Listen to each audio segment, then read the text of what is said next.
ఏనాడైనా మంత్రులు చేసే సంక్షేమ పథకాలు కానీ ప్రభుత్వ కార్యక్రమాలు కానీ ఎప్పుడైనా మన మండలానికి వచ్చిండ్రా?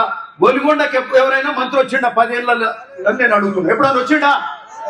ఏదైనా ఒక కార్యక్రమాన్ని చేయడానికి వచ్చిండా? ధరణి చేసినప్పుడు వచ్చిండా?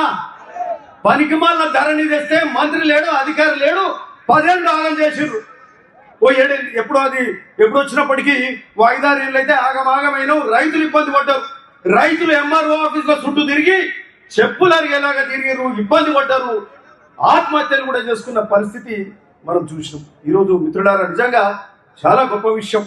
ఈరోజు ఏ కార్యక్రమం చేసినా ఈరోజు మరి ముఖ్యంగా ఈరోజు ధరణి చట్టం తీసేసి దాన్ని బంగాళాఖాతంలో పడవేస్తానని నాడు ముఖ్యమంత్రి రేవంత్ రెడ్డి గారు నాడు చెప్పిండ్రు.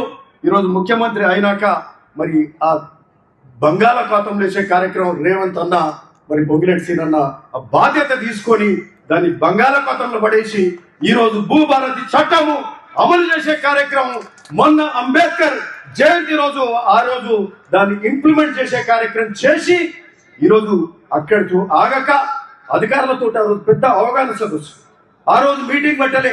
అధికారులందరికీ అర్థం కావాలి, వాళ్ళు గ్రామాలకు వెళ్ళాలి, ఏ విధంగా మరి ఈ భూభారత్ చట్టం దాన్ని ఇంప్లిమెంట్ చేయాలి, ప్రజలకు మేలు చేయాలి, రైతులకు మేలు చేయాలని అక్కడ శిల్పకళా వేదికలో మరి మొన్న 14వ తారీఖు నాడు చేసుకొని ఆ తర్వాత వరుసగా మరి జిల్లా వారీగా సదస్సులు ఏర్పరచుకుంటూ మరి పొంగిరెడ్డి శ్రీనివాసరెడ్డి గారు రెవెన్యూ శాఖ మంత్రులు ఈరోజు 5వ రోజు మీటింగ్లు వరుసగా ప్రజలకు వెళ్తూ ఈ యొక్క భూభారతి చట్టం తెలియజేస్తూ మరి అంతటా మండు టెండర్లు ఉన్నా కూడా మరి రైతులందరినీ పిలిచి మాట్లాడే కార్యక్రమం చేస్తున్నారంటే ఇది చిన్న విషయం కాదని చెప్తాం. ఏడో ఒక మీటింగ్ పెట్టి వదిలిపెట్టేది కాదు, ప్రతి దగ్గరికి వెళ్ళే కార్యక్రమం చేస్తున్నారు. వారు ఈరోజు చేస్తున్నారు. మరి ఆ తర్వాత మేము కూడా మండల వారీగా ప్రతి మండలంలో సదస్సు పెట్టి అధికారులతో కూర్చొని చేసే కార్యక్రమం కూడా ఈరోజు చేస్తున్నాం. అంటే ఇది ప్రజాపాలన, ఇది ఇందిరమ్మ పాలన, ఇది ప్రజలకు వెళ్ళి మన యొక్క ప్రభుత్వం చేసే కార్యక్రమాలను తెలియజేసే కార్యక్రమంగా ఈరోజు చెప్తా ఉన్నాం.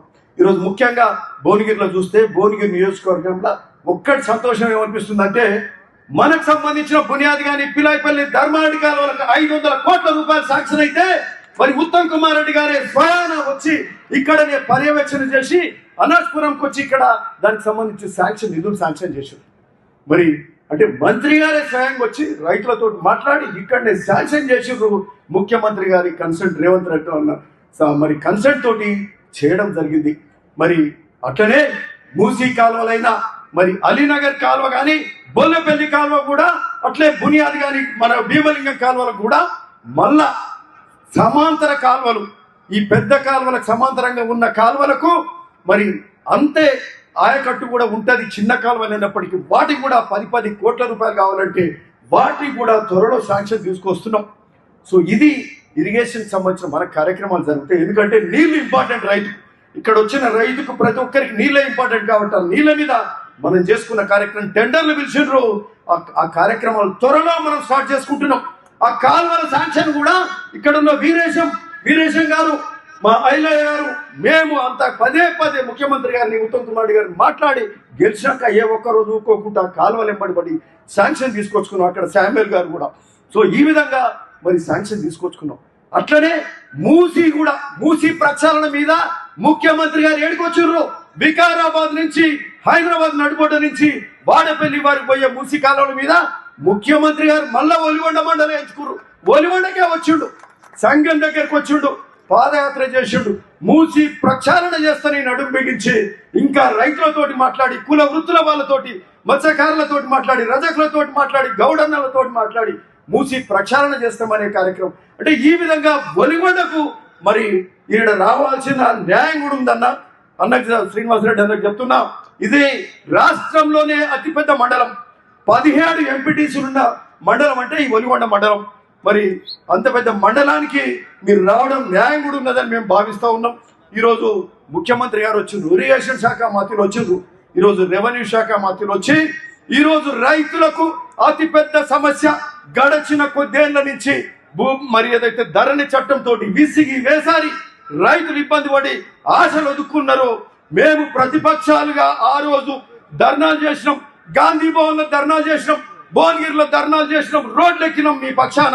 కానీ వాళ్ళు కొంత కూడా కనికరించలే. ఈ రోజు మన ప్రభుత్వం వచ్చింది, ప్రజాపాలన వచ్చింది. గౌరవ ముఖ్యమంత్రి రేవంత్ రెడ్డి గారు, రెవెన్యూ శాఖ మంత్రులు శ్రీనివాస్ రెడ్డి గారు దీని మీద నేను అనుకుంటా కొన్ని నెలలు, కొన్ని రోజులు మరి రాత్రి పగలు దాని మీద ధ్యాస పెట్టి అధికారులతోటి మాట్లాడి మరి ల్యాండ్ సునీల్ అని ఉంటాడు. ల్యాండ్ సునీల్ అంటే భూమి సునీల్. ఒక సునీల్ అంటే ఆయన లా ప్రాక్టీస్ చేసి నేను రైతుల కోసమే పనిచేస్తే నేను కోర్టుకు కూడా పోనని చెప్పి రైతుల కోసం మాట్లాడిన సునీల్ మొన్న ఇక్కడికి వచ్చాడు. పోచంపల్లి ఇది వినోబా భూదాన్ యజ్ఞంలో వజ్రోత్సవాల సందర్భంగా అక్కడికి వచ్చాడు కోదండరెడ్డి గారు. వీళ్ళంతా కూడా అందులో సభ్యులు, వాళ్ళందరినీ కూడా కూర్చోబెట్టుకొని ఇది ఒక్కరోజు చేసిన కార్యక్రమం కాదు.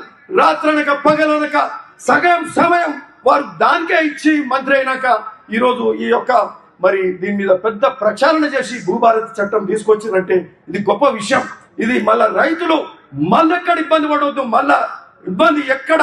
ఎందుకంటే రైతుకు భూమికి ఉన్న అనుబంధం దేనికి కూడా ఉండదు. వాళ్లకు భూమికి ఆ కుటుంబం ఎంతనో ఆ భూమి అంటే కూడా అంతే అనుబంధం రైతుకు ఉంటుంది. కాబట్టి రైతు కష్టపడవద్దు, రైతు కన్నీళ్ళు పెట్టుకోవద్దు. రైతు భూమి ఎక్కడ ఇబ్బంది ఉన్నా వాళ్లకు మరి ఇదివరకు ఇబ్బంది ఉండే, ఎంఆర్ఓకి అధికారం లేకుండే. మండలం వ్యవస్థ ఎందుకు పెట్టినాము?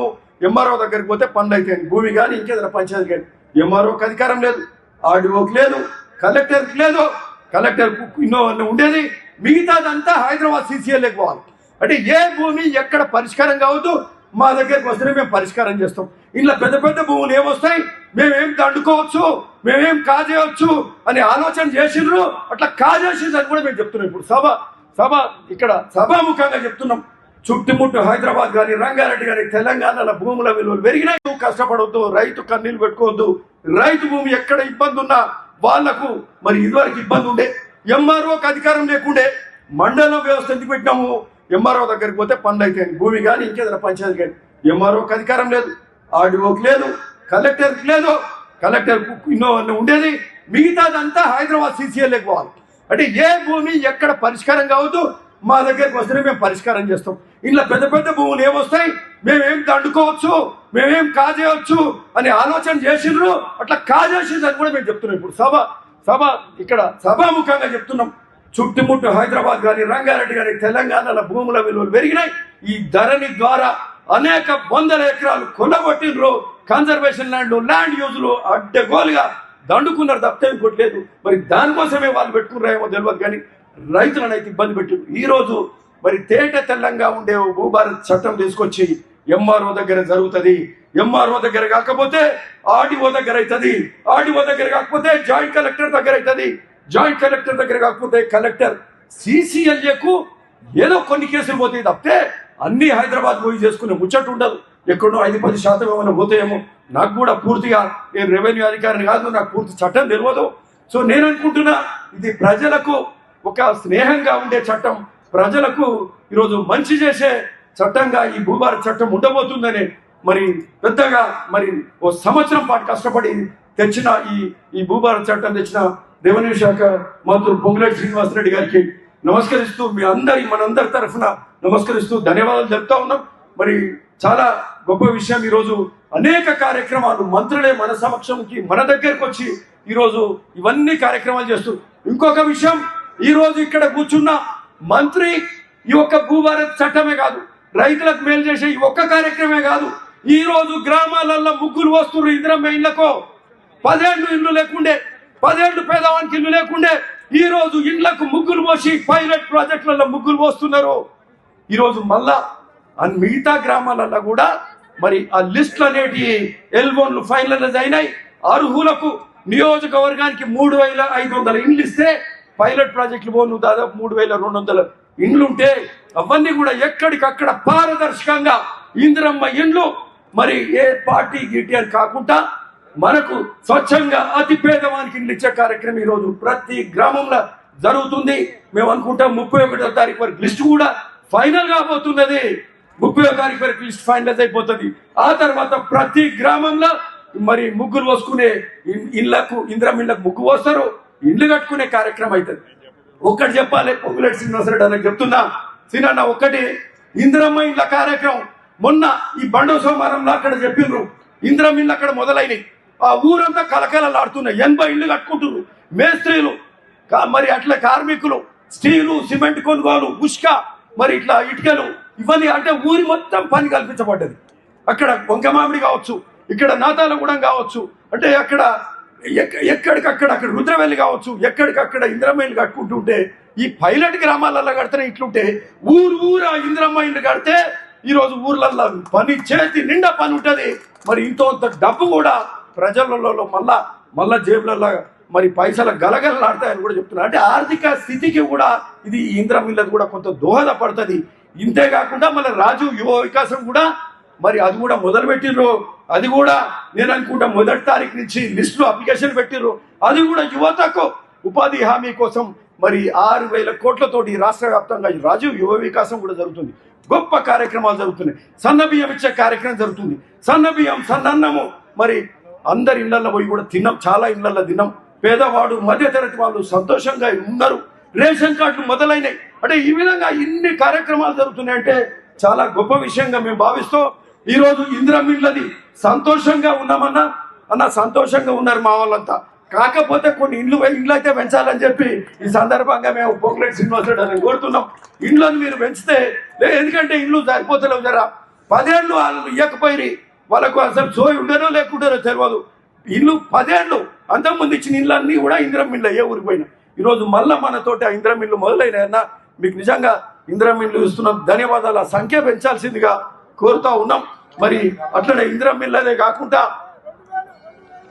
మా పోతంశెట్టి మా మందుల యాదగిరి పోచంపల్లి భువనగిరి టౌన్ చైర్మన్ ఇట్లా అడుగుతుండ్రు 2,000 ఇళ్ళు కావాలని కోరుతుండ్రన్న.